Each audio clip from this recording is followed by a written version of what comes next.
Hi, this is your Jerdaddy, and we're gonna do another little trick thing for you. This is a comfort food that basically a fiber bomb. It's a takeoff on overnight oats. Overnight oats is something my oldest daughter turned me on to, and I've taken it now and sort of added steroids. Now I've got a mass quantity like most of everything I do. Now, if you need proportion sides, then you need to get over it, because I want you to cook with your heart, with instincts, with obvious common sense. This is pretty but simple, because what I did is Costco again. I bought a package of those strawberries. I washed them, I cut them up, made them bite sides, just to save you time. So, by the way, you need to invest in a very large bowl. Come in handy for lots of things, especially for this since you're making so much. Pippin apples, I washed them, I left the skin on. I also pre-chopped that up to throw it in. That'll give it a little bite. Makes it cutting yummy. This is the thing that's pretty close to ice cream. And of course you got to have blueberries. Got to get all those different colors of fruit in here. This particular mix is the kind of thing that you have around the house and you snack on it. It's like grazing. It's the closest thing to ice cream you get. Blueberries, big blueberries, West Coast. Little tiny blueberries, that's Maine, East Coast, just in case you're wondering. There we go. Get a big mixing stick here. So far we got strawberries, blueberries. Oh, looking yummy already. Take a look in there if you'd like. Now what we're going to do, we're going to add bananas. And like I always say, make sure you feed the worms. Don't be so stingy.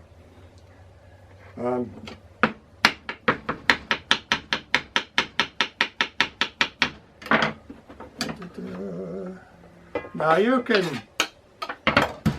add ingredients to your liking. I highly recommend you just go off of what you see.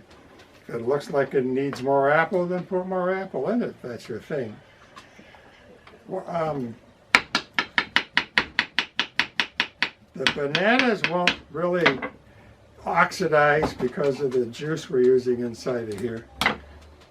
3 bananas is usually enough. Oh, I need to get the bananas in it.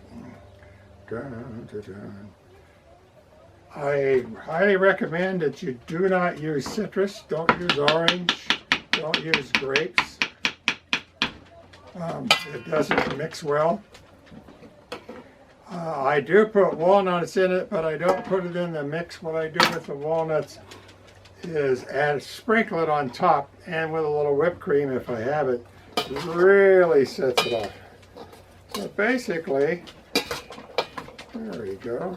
I wouldn't put pineapple chunks either. All that acid liquefies it and makes it bad. I don't put cinnamon. I have done it with a little bit of vanilla.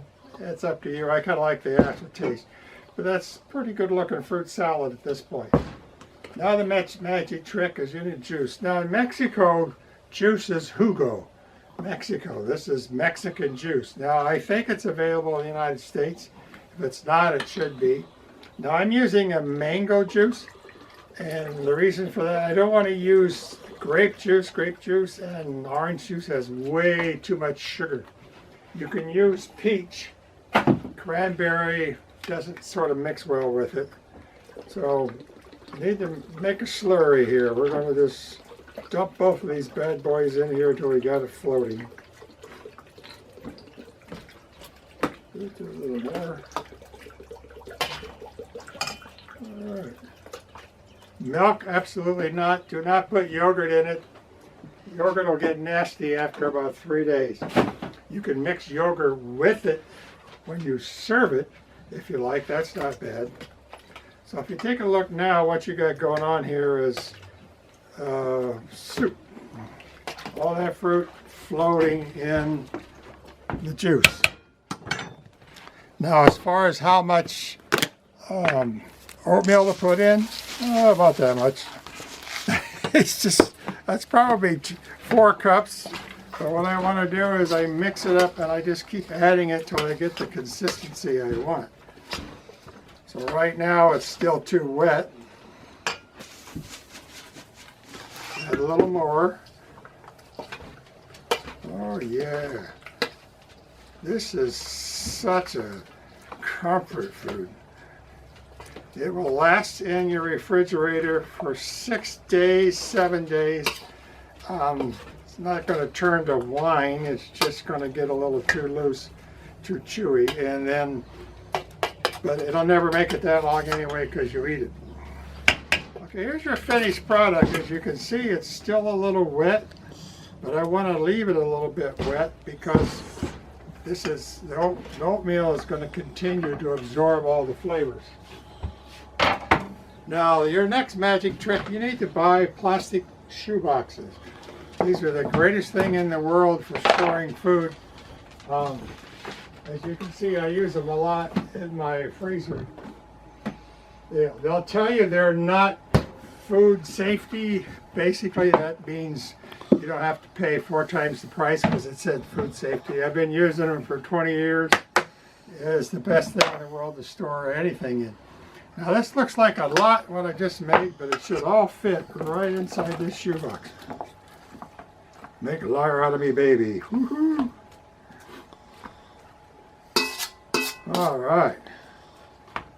Now what you're going to do with this bad boy is you're going to put it in the refrigerator and let it chill down. Overnight would be real good if you can wait that long. The science behind all this chilling things down, it's basically physics. What happens in here is that when you heat molecules, they expand, and when you chill them, they contract. So what's going on here is when you put this from room temperature into the refrigerator, is you've got a mixing on the micro level that makes that extra little taste. Why leftovers taste so good the next day. So this, enjoy. You're going to love it, and thank you very much.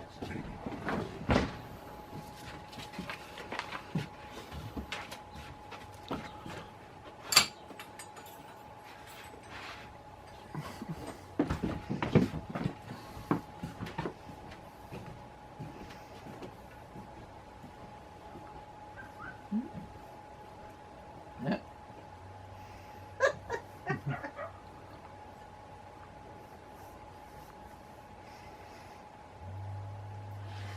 It's like a granola bar that's